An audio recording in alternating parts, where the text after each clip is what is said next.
Hello and welcome to the Data Engineering Podcast, the show about modern data management. Data migrations are brutal. They drag on for months, sometimes years, burning through resources and crushing team morale. Datafold's AI-powered migration agent changes all that.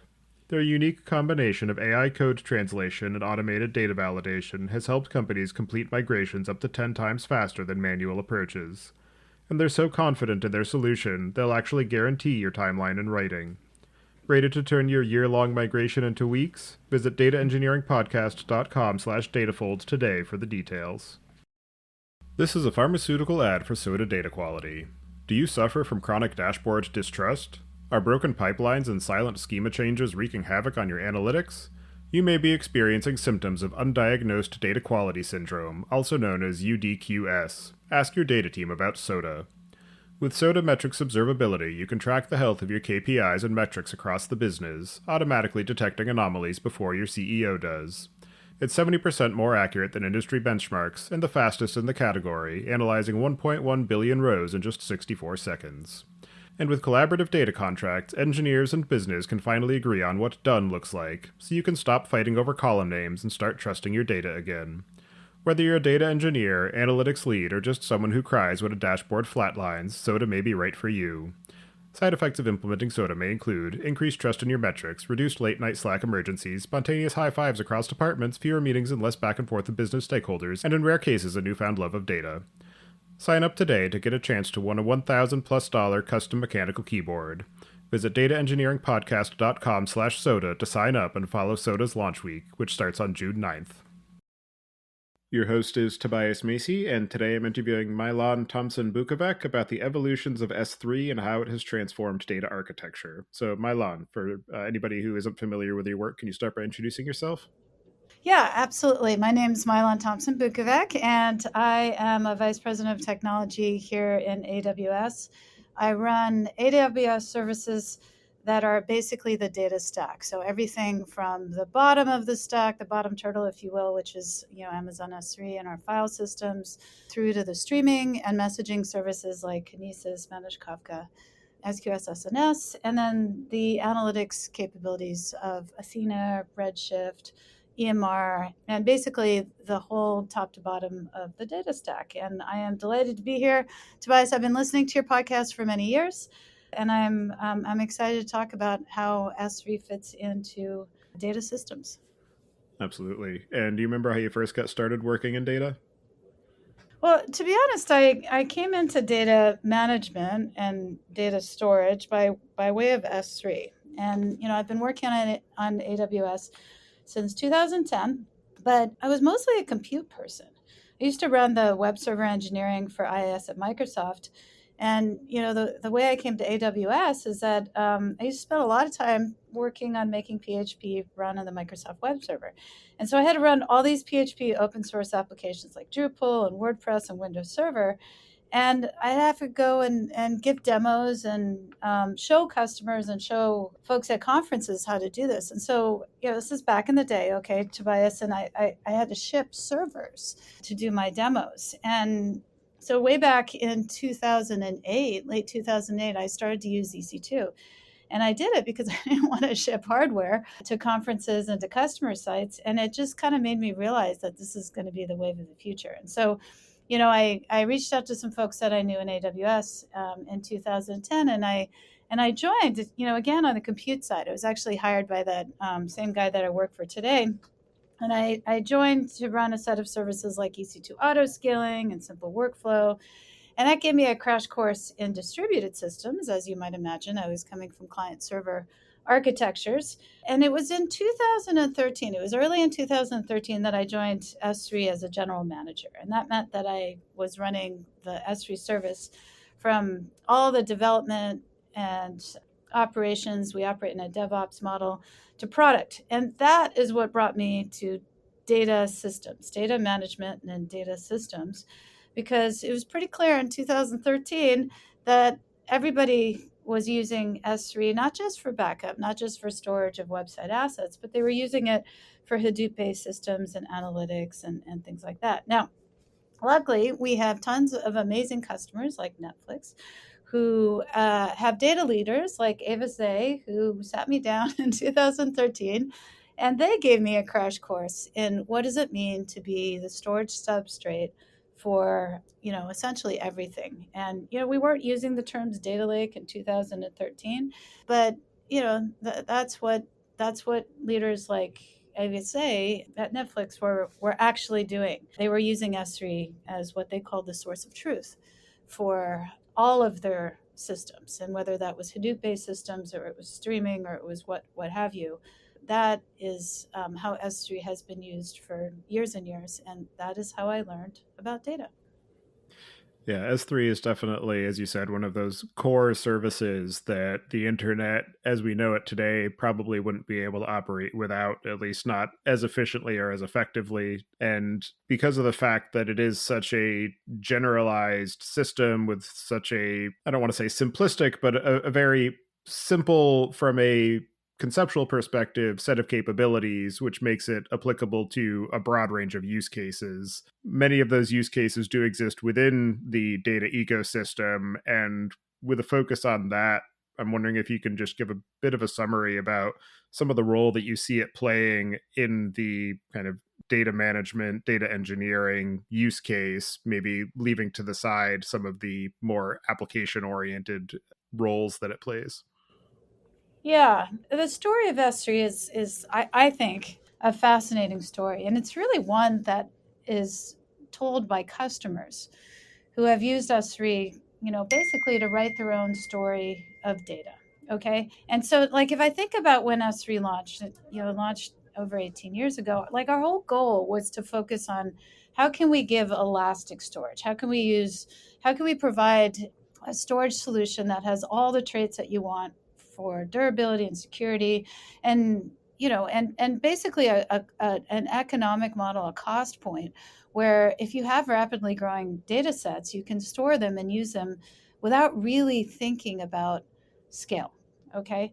And what happened is application developers, as you say, kind of jumped on this pretty quickly because they started to say, okay, how can I use this capability as providing a shared data set that is operated on by different compute applications.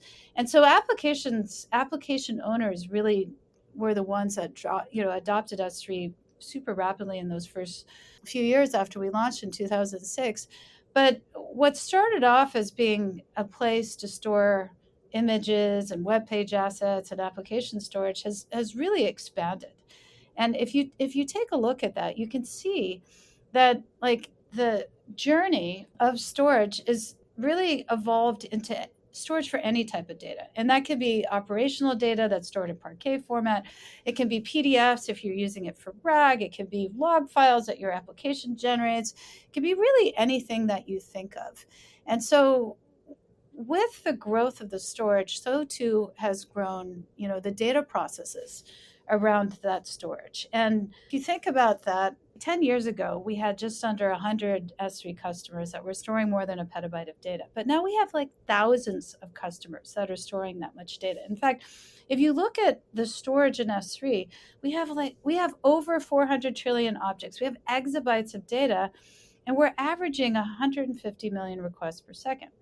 And if you think about that scale, if you think about, for example, that we process over a quadrillion requests every single year, the volume of that data means that it is essentially being used as multi-purpose storage. Okay. And when it's being used as multi-purpose storage, we have to think about a few things when we're thinking about like how do we build storage for basically all of those different use cases, all of those different types of personas and customers, whether it's a data engineer, a data analyst, an application developer. We have to think about, how do we obsess not just about like the details of security and scale and reliability, but how do we remove the distracting things that stand between developers and data scientists and creative professionals and their data? And it all just kind of comes down to us to, how do you build the best storage on the planet for any application developer or data engineer, whether you're an expert in it or you're not, you simply want to use it. And this is super important because, if you look at the growth of data, IDC, they run these studies, and And one of them, which is what they call the global data sphere, says that the amount of data generated is going to grow at over 27% per year. If you think about that, Tobias, if you think about, wow, think about all of that growth of the data, where is it going right now? And a lot of it is going into cloud storage, and it's being operated on as a shared data set across many different types of applications.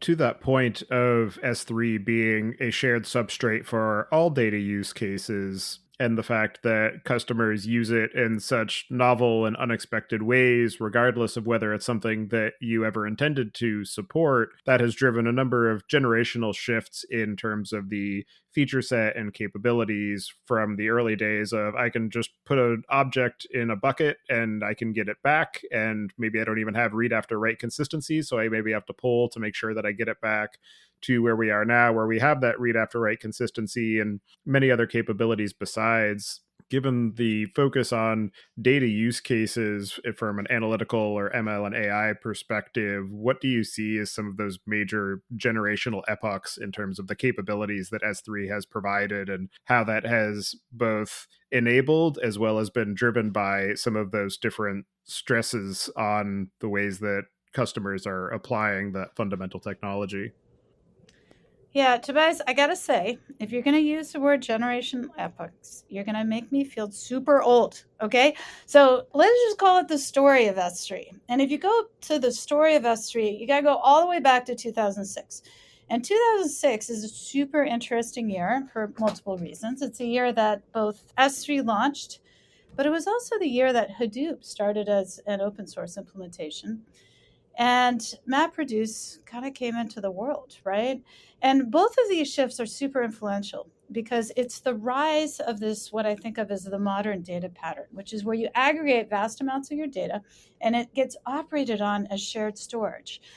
And what that means is that you're running different clusters of compute. You could be running compute for analytics, you could be running compute for applications, you could be running compute for, inference or pre-training, but you're doing it in parallel against a shared storage set, okay? And so, Amazon S3, it made that all possible in 2006 because we brought in multimodal data. We brought in text and image and backup and video at a scale with the kind of cost point, the low cost economics that I talked about, but also what we think about as S3 traits, right? And the S3 traits of durability and security and availability and all of that.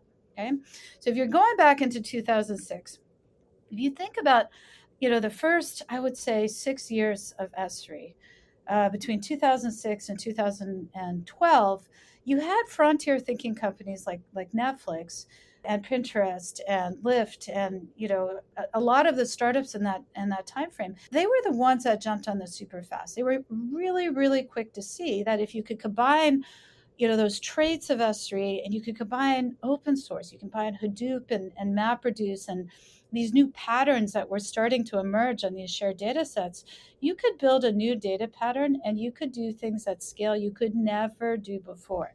And Tobias, I'm going to send you a link if you want to post it for your readers, where Netflix talked about how, this is way back in January 2013, how they used S3 as their source of truth for all of their data processes in the company. And this was way back in January 2013, which means that they had adopted it in the years beforehand. And they were some of the first that started, that started to adopt this aggregation modern data pattern. And, that was not just unique to Netflix. You had other companies like Pinterest, which was founded in 2010, and they were doing the same thing.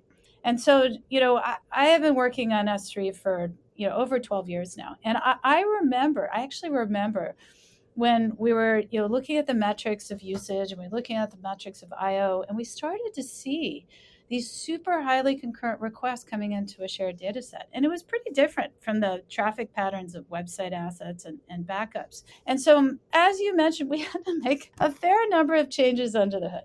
Okay. And you talked a little bit about consistency. S3 was launched as an eventually consistent system.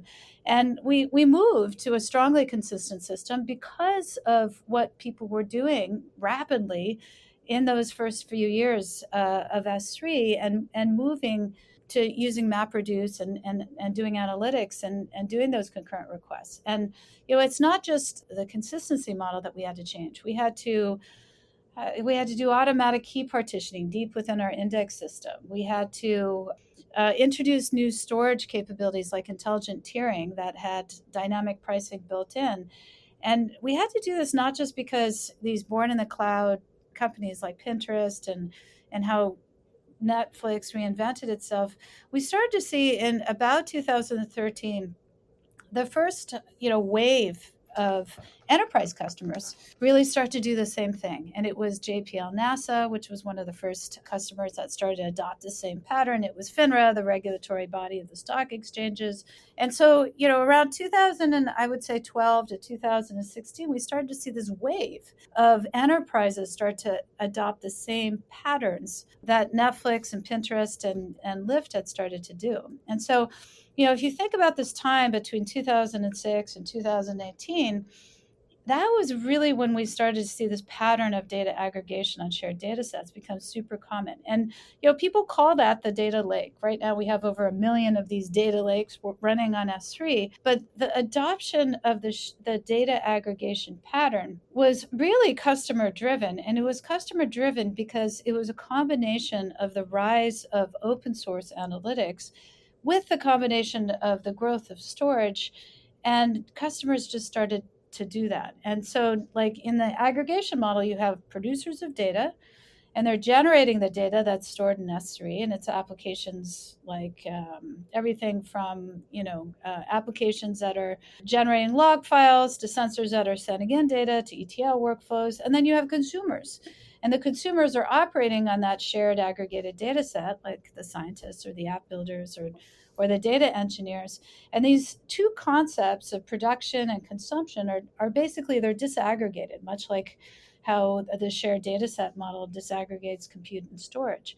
And that is the pattern that has really grown up over the last set of years. And it is the one that is being adopted by scale.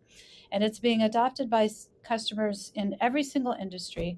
And it has been the pattern that's driven everything from us adding object versioning in 2008 to, cross-region storage replication in 2015, to what we talked about, what you brought up, which is the introduction of strong consistency in S3.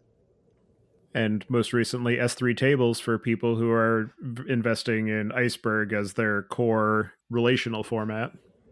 Yeah, I mean, if you think about the evolution here, Tobias, and, Iceberg is just fascinating. I mean, if you think about Iceberg was a project that was started by developers from Netflix and Apple in 2017. And these are developers that grew up on S3. They grew up on S3 being the source of truth. And so when they looked at how they were using S3, they were just like, okay, how do we kind of reimagine the whole Hive concept, right? And they contributed Iceberg as an OTF into Apache in, I think it was 2018. And by 2020, it was a first level project. And if you think about, you connect the dots there, Tobias, with the growth of, for example, Parquet data. So S3 today stores exabytes of Parquet data. And as you know, Parquet is a very compressible format. So exabytes is a lot of Parquet data.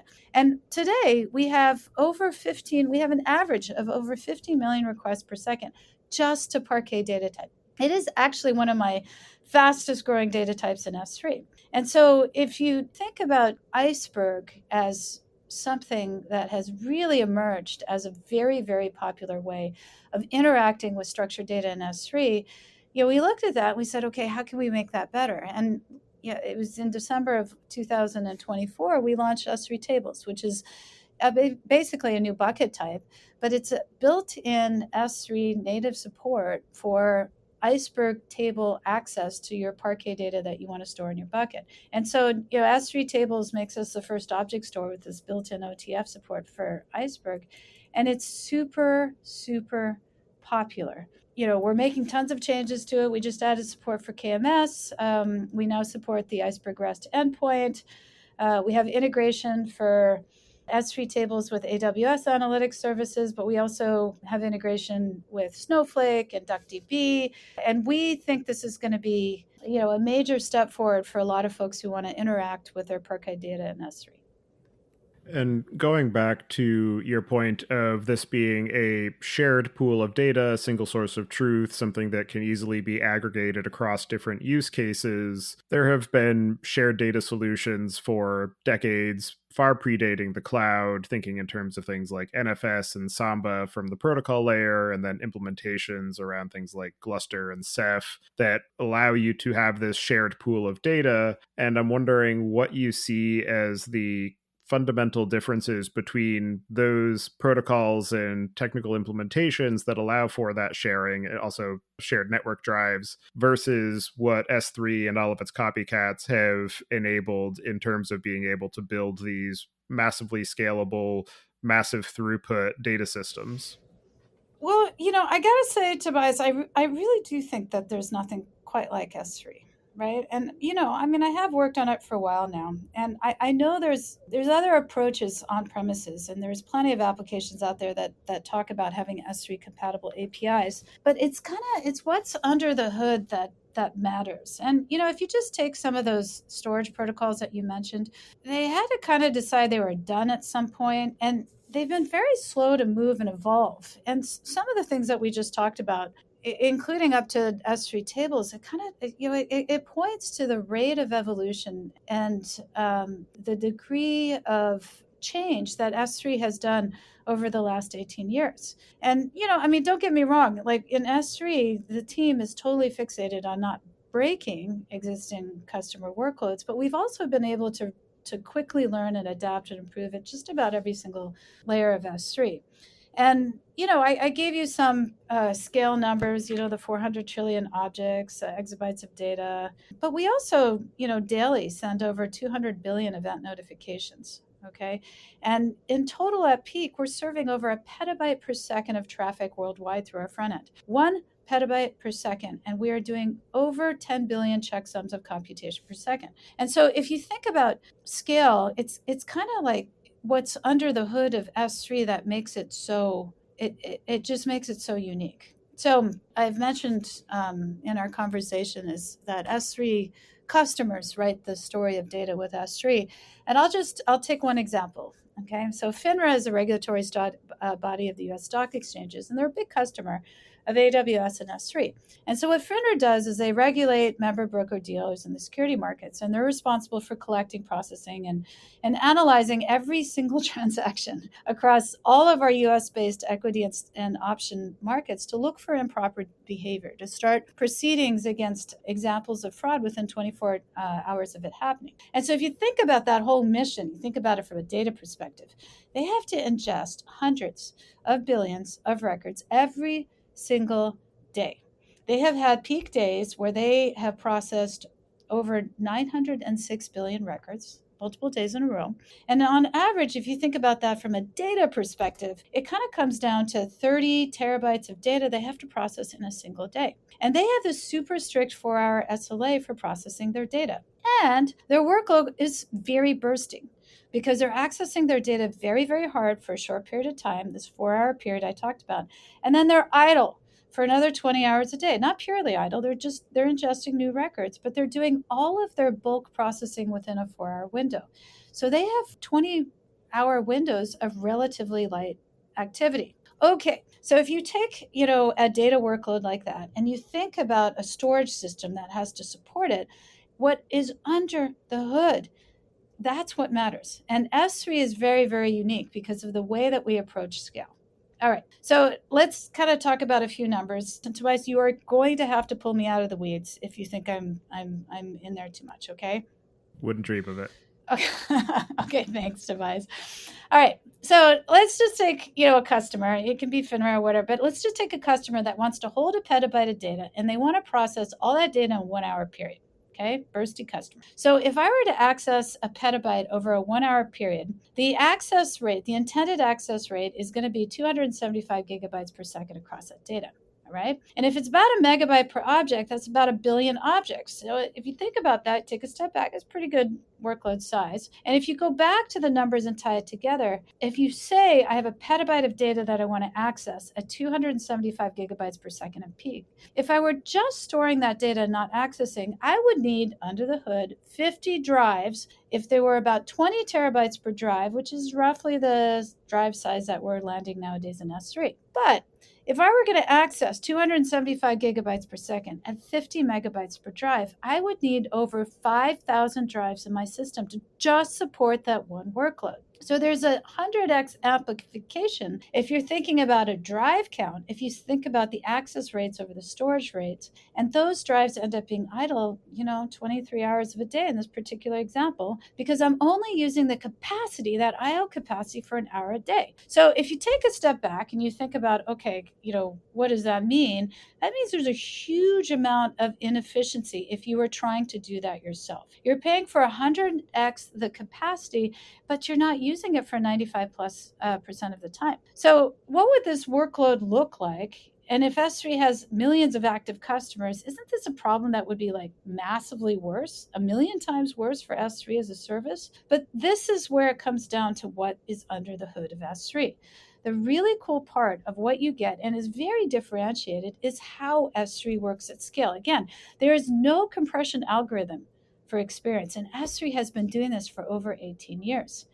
And what we do is we have certain patterns that we think about, okay? And when individual workloads are really bursty, but we make sure that independent workloads have nothing to do with each other, you can actually manage this at scale.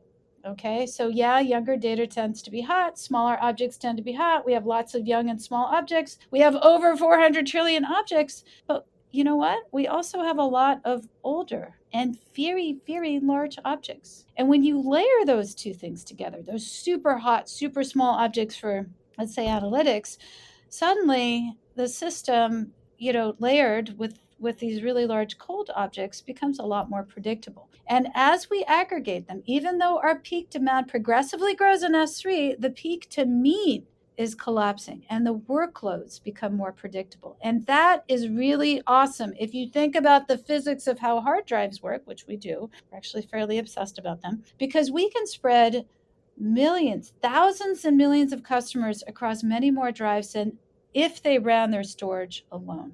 And we can do that because we can overlap the peaks of some workloads against the quiet periods of others. And that is really what differentiates S3 from everything else out there. It's how we make scale to work to our advantage.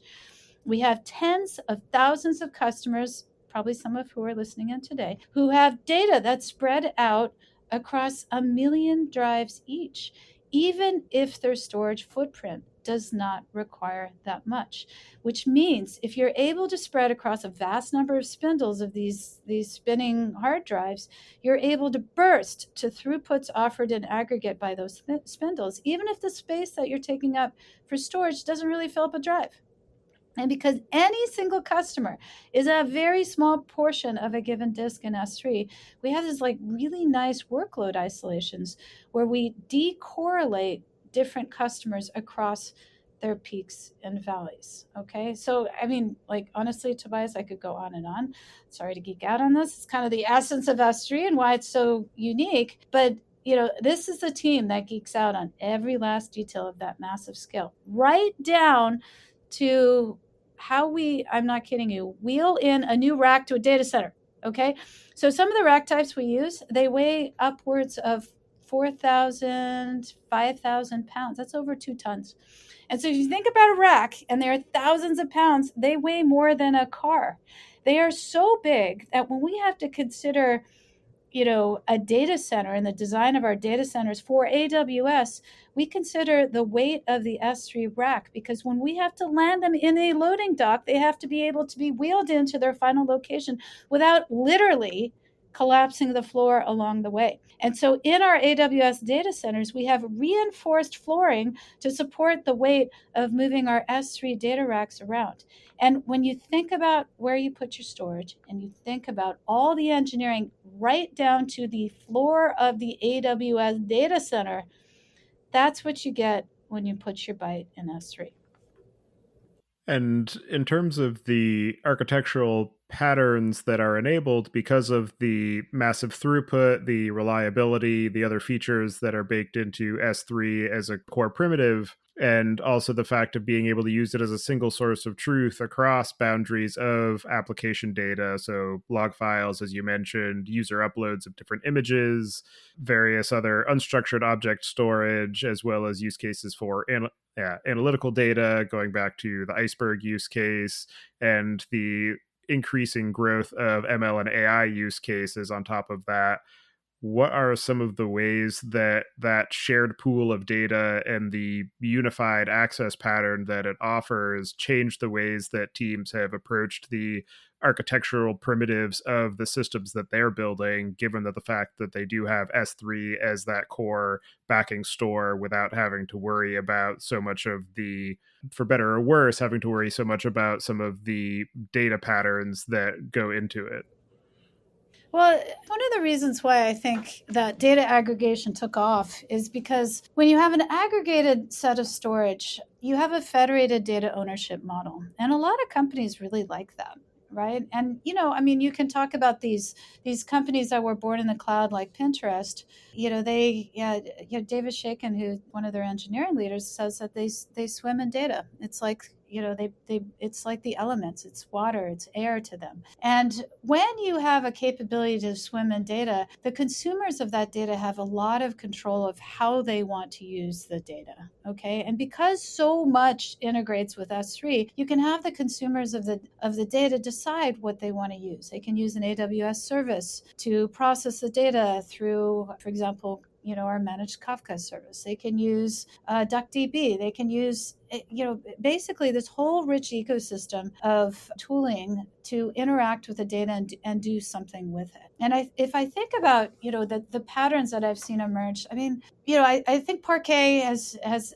definitely emerged as a default for a lot of different companies for how they want to interact with their structured data. It's why we introduced S3 tables. But I would say, Tobias, that one of the things that I find super interesting is in the last 5 years, metadata has really started to take a central role in how either data practitioners or application developers interact with their data. And this has been true for a long time. If you go back to Netflix has always talked about how critical metadata and metadata systems have been for their data practitioners. It is actually one of the reasons why we launched S3 metadata in an S3 table, so you can navigate your metadata through an iceberg compatible client. But, I think Tobias said metadata is going to be the data lake of the future.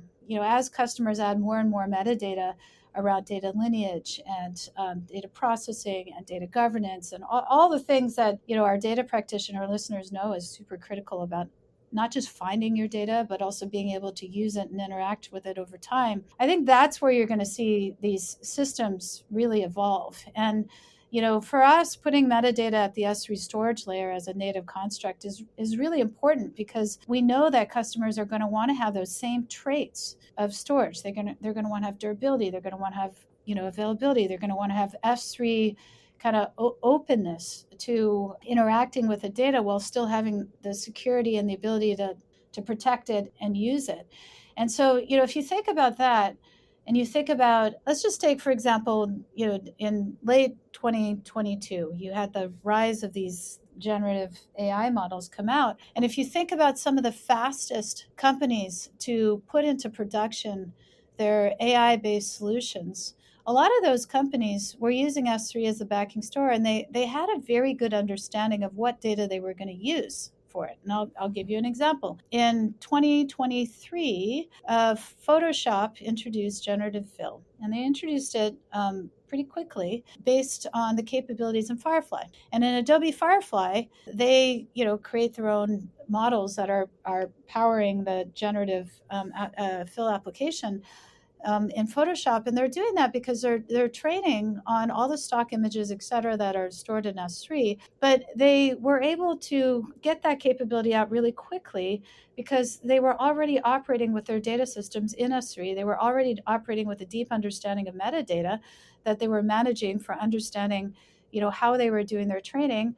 And they were able to get generative fill out there, which was super popular, fastest adopted feature in Photoshop history.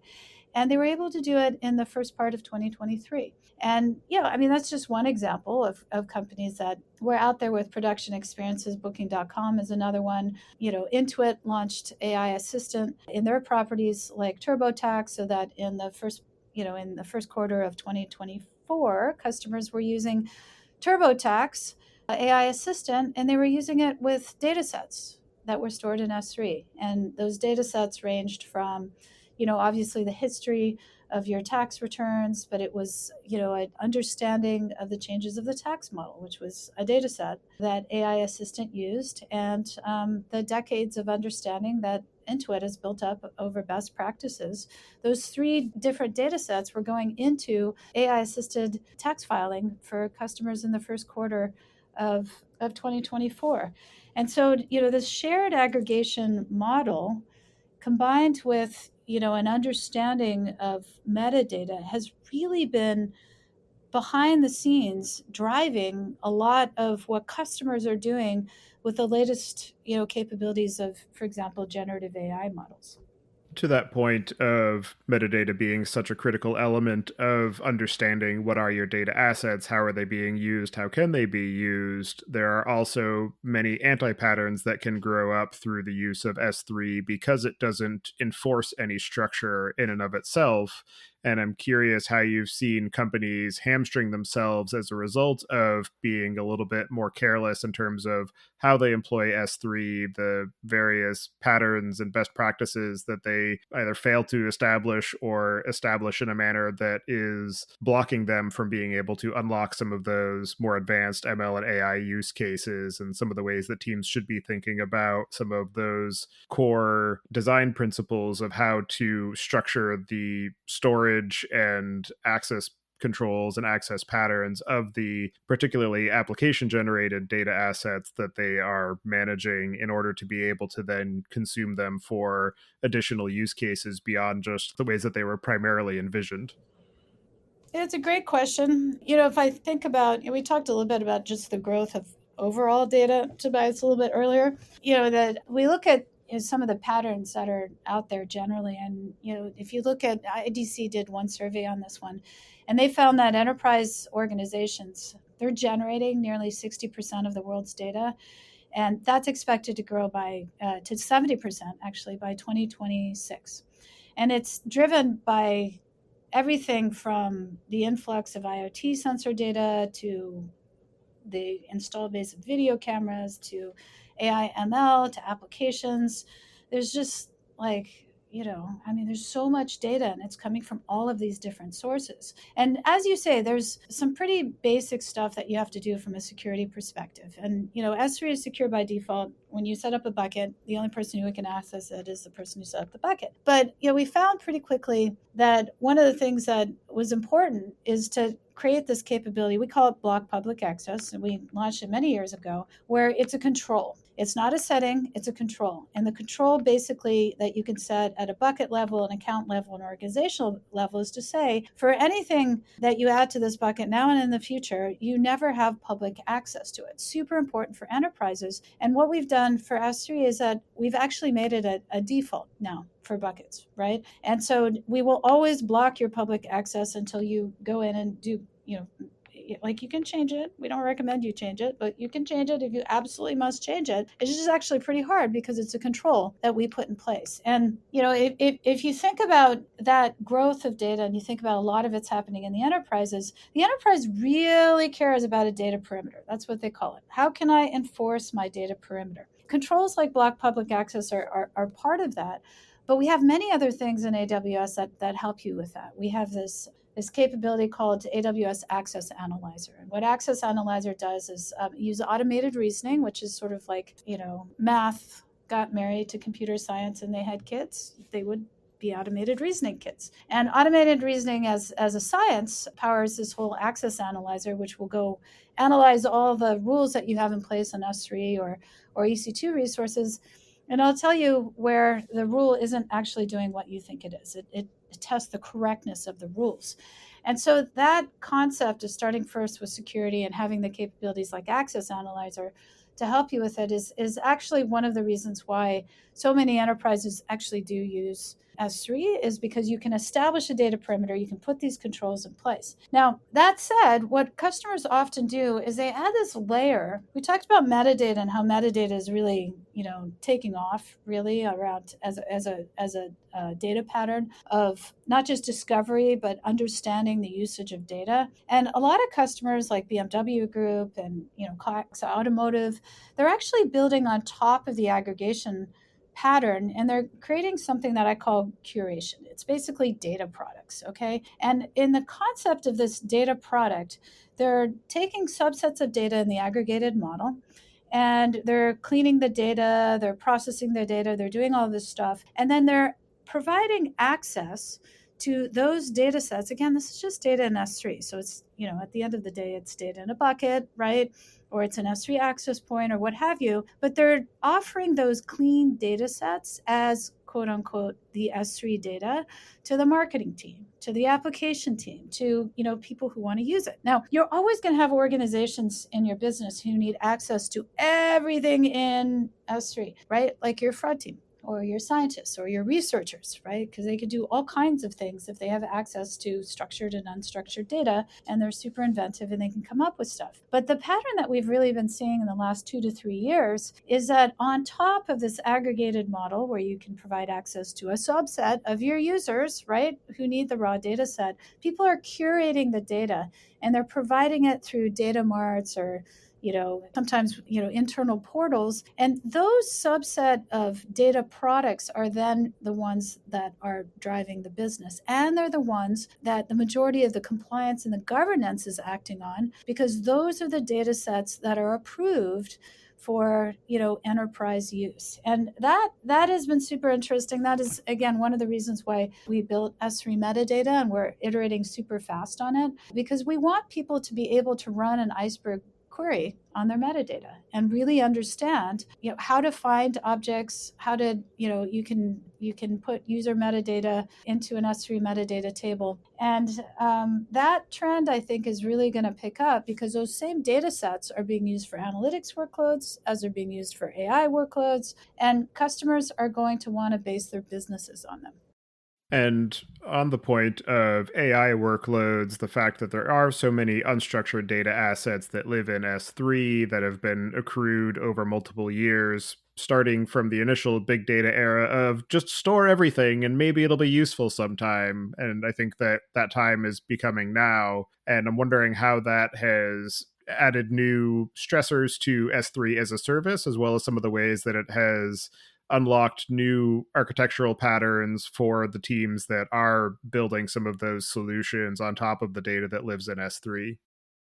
If I think about the last few years, Tobias, I mean, it is kind of interesting. I mean, if I think about, Adobe trains their own models, right? We work pretty closely with Anthropic. We have our own models, Nova models, that Amazon produces as well. And the source of the pre-training data is often S3, right? But the inference-driven experience is also driven off of data sets in S3. And, like a recent example of that is LexisNexis just recently launched a capability they call Protege. And Protege is an AI-driven capability which uses AWS cloud services, including S3. And the goal for Protege was to create this AI-driven assisted experience that can change how legal teams work, okay?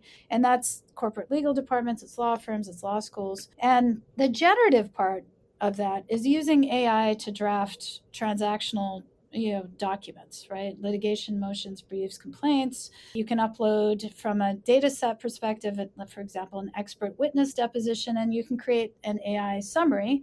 And a lot of the interesting things about the capabilities of Protege is that it's not just using AI to speed up these legal tasks. It's actually customizing the AI experience based on the personal style of the user that's using it. Okay. And so if you bring that back to a data perspective, when you're using a capability like Protege from LexisNexis, it's taking into account the user style. It's taking into account the firm's style. It's taking into account the firm's work requirements so that all of that custom data is actually going to customize the AI assisted output. And, if you think about it under the hood, these are all agentic systems, right?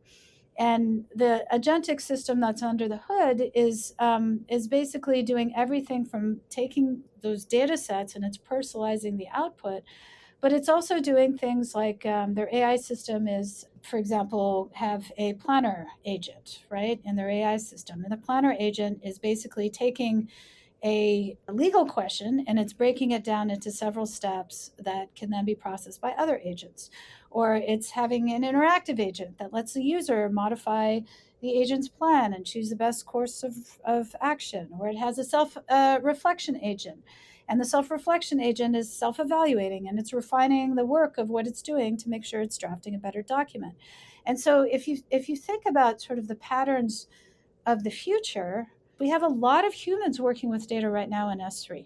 And so how those humans work with data is they work with metadata and they work with the underlying data and they do, iceberg queries against S3 data, or they, do a semantic search across, unstructured data. But the evolution of where the data is going with S3 is that more and more agents are going to process the data. It's not just going to be humans.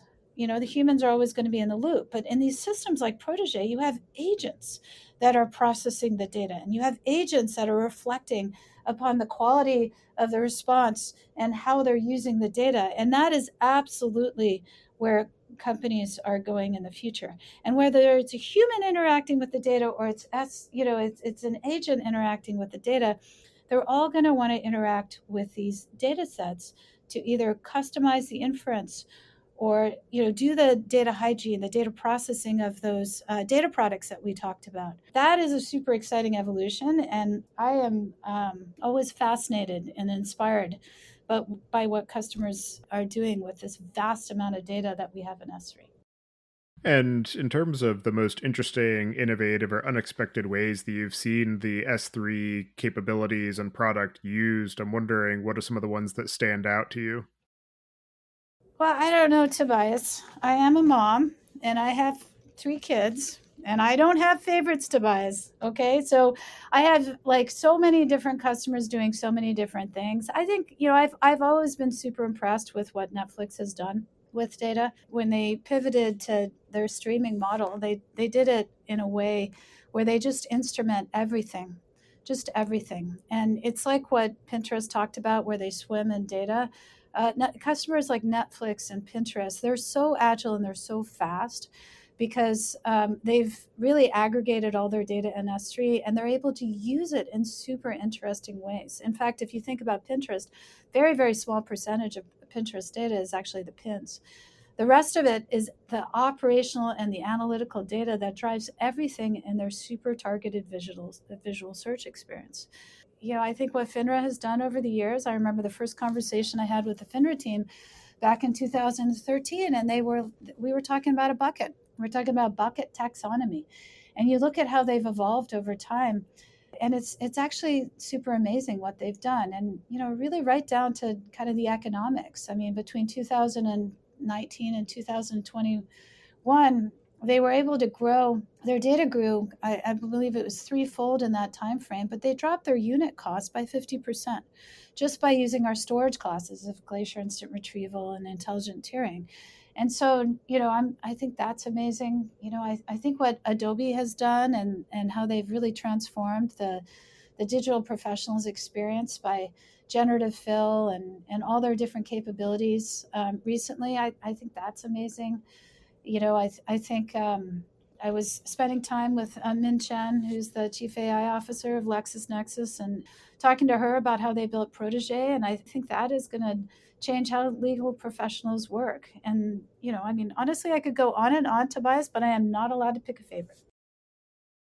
And in your own experience of working on such a foundational product for so many people, what are some of the most interesting or unexpected or challenging lessons that you've learned in the process?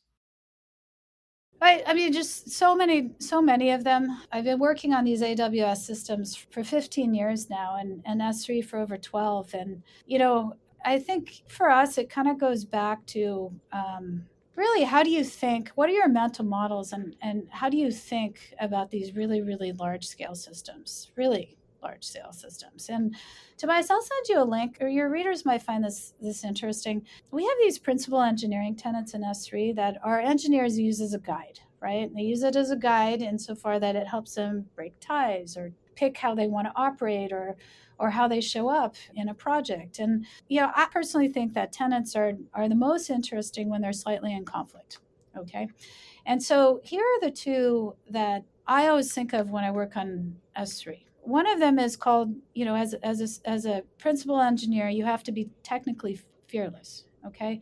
And so, in the wording of the technically fearless tenet, we say we acquire expertise as needed, we pioneer new spaces, and we inspire others as to what's possible. Okay. So, if you take a step back and you think about a system like S3 and you think about how many people depend on it as a system of record, you have to be technically fearless. You have to be able to say, what we have today is not enough. It's not enough for tomorrow.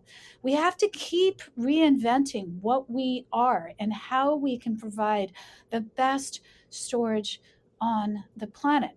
And these capabilities that we added, like S3 tables and S3 metadata, we have so many other capabilities that we've added in the last 2 or 3 years. We've raised the amount of buckets that you can have. You can have 1 million buckets in your account. Like there's so many things that we've done in S3 over the years because we have to be technically fearless. But there's another principal engineering tenet, and that tenet is called respect what came before. Okay. And in the words of that tenet, we say we appreciate the value of working systems and the lessons they embody. We understand that most problems are not essentially new. And so that tenet is really interesting for S3 because in S3, we have over 18 years of experience building and operating systems. And we know that customers don't want to re-architect.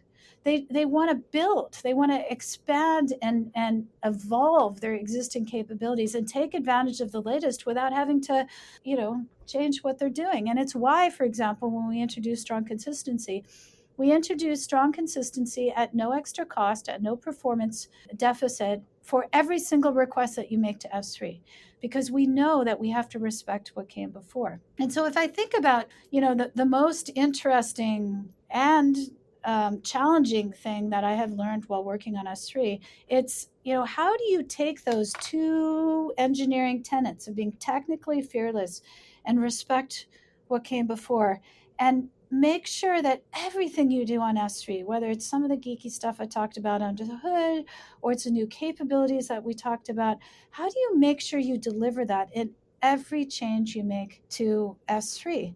And how do you do that in a way that adopts the latest, science? Okay. And, we talked about the strong consistency thing. I mentioned the automated reasoning. We have built automated reasoning in so many different parts of S3. In fact, when you do a check-in in our index layer, we're checking to make sure, using a proof, we're checking to make sure that you aren't introducing a regression to our consistency model. And we're doing that with automated reasoning. And so, if you think about the challenges of being technically fearless and respecting what came before, the challenge for us is how we do things like use math to help us. The challenge for us is to make sure that we keep these S3 traits, these principles of durability and availability and security, and make sure they're built into the mental models and really the culture of everything that this team does. And that's a challenge, and that is a challenge that every single member of the team of S3, including myself, that is what we wake up and do every day with S3. And for people who are building data systems, they're designing their data architecture, what are the situations where you would advise against using S3, at least as a primary store? Well, So, we see S3 used for just about everything. So that's kind of a hard question to answer, Tobias. But if you want sub-millisecond capabilities for latency, it's not ideal as a direct store. But I'll tell you, the next generation of these infrastructure startups and these SaaS providers of infrastructure, what we're seeing happen right now is that they're building that sub-millisecond layer on top of S3. And they're using S3 as a substrate of data for this, for the durability and the throughput, but they're caching the data at a higher layer for that super low latency access.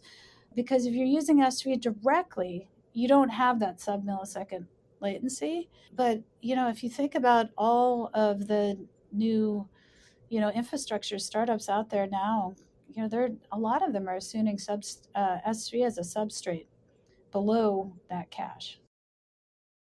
And as you continue to build and iterate on and expand the capabilities of S3, what are some of the features or problem areas that you have planned for the near to medium term, or areas that you're excited to explore? I think what we're doing with Iceberg is super interesting. It's super interesting, and it's super interesting for a couple of reasons. One is because so many of the data lake customers that we have on S3, they have all really moved to Iceberg and Parquet as a standard, right, for how they interact with structured data. And so we are investing pretty hard in our Iceberg support. We're doing lots of different capabilities there, so you're just going to have to stay tuned because we're trying to launch many of them across the course of this year, and then keep on going from there. I think you should keep an eye on the metadata capabilities in S3. That's another area that we're investing in very deeply. And if you think about it, Tobias, we could have built metadata with its own API, but we didn't. We built it on top of S3 tables because we know as we expand the capabilities of metadata, what won't change is that customers are still going to want to use an Iceberg client to query it. So this idea of bringing sort of SQL to your structured data in S3, and for us to expand this whole world of metadata and make it accessible to a SQL query. Super excited about that. Really excited to see these new data types that are emerging in generative AI, and whether it's a checkpoint for a frontier model developer, or if it's how people are doing vector search on top of S3. I think that is really exciting. But at the end of the day, one of the things that will always be true about S3, we will keep on working on these new capabilities, but we have such a commitment to the fundamentals, and the fundamentals of durability and security and availability and throughput and all of that. I mean, that is something that is what we call an invariant. We hold that to be true no matter what we do. And so whatever we do in the future of S3, that commitment to the S3 traits, that is always going to be a fact. And I say that on behalf of every engineer that works on S3. We wake up every day knowing how deep that commitment is to the byte that you put into the storage service. Are there any other aspects of your work on S3, its applications as a shared data substrate for data-intensive workloads, or any of the other work that you're doing in that ecosystem that we didn't discuss yet that you would like to cover before we close out the show? No, I think we covered a lot, Tobias. I will say that the story of data has always been written by customers in S3 that have just started to use S3 in different ways. And we have evolved it to always be the best storage for whatever they're doing. And that story, I got to say, Tobias, that story is just starting. We've been doing this for 18 years, over 18 years now, but this story of data is still being written. And it's one of the reasons I listen to your podcast, is because you have so many guests that are doing so many interesting things with data and how they're helping companies and developers unlock that data. And so, we're just super excited to be the substrate of data for the story that is being written today by the data practitioners and the application developers and the people who are listening to this podcast. All right. Well, for anybody who wants to get in touch with you and follow along with the work that you and your team are doing, I'll have you add your preferred contact information to the show notes. And as the final question, I'd like to get your perspective on what you see as being the biggest gap in the tooling or technology that's available for data management today. I do have to say, Tobias, there are so many tools out there, right? And I think that is one of the reasons why I really like where Iceberg and the community is going, is Iceberg really gives this nice capability of being able to make a choice of whatever tool you want to use, but have some consistency as well. And so, I don't know. I think choice is great, but I think Iceberg as a standard way to interact with your data makes that choice even more powerful, because you can make a tooling choice, but still have a standard that you use. And I think that is why so many of our customers have moved to Iceberg. And that is why we have built this native Iceberg capability directly in S3. All right. Well, thank you very much for taking the time today to join me and share your thoughts and experiences on S3, the role that it plays in the data ecosystem, and all of the work that you and your team are putting into making that such a reliable and substantial portion of the data substrate that exists. So I appreciate all the time and energy you're putting into that, and I hope you enjoy the rest of your day. You too, Tobias. Great to talk to you.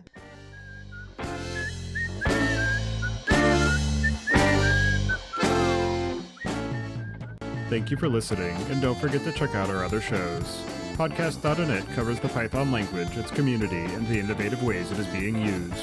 And the AI Engineering Podcast is your guide to the fast-moving world of building AI systems. Visit the site to subscribe to the show, sign up for the mailing list, and read the show notes. And if you've learned something or tried out a project from the show, then tell us about it. Email hosts at dataengineeringpodcast.com with your story. And to help other people find the show, please leave a review on Apple Podcasts and tell your friends and coworkers.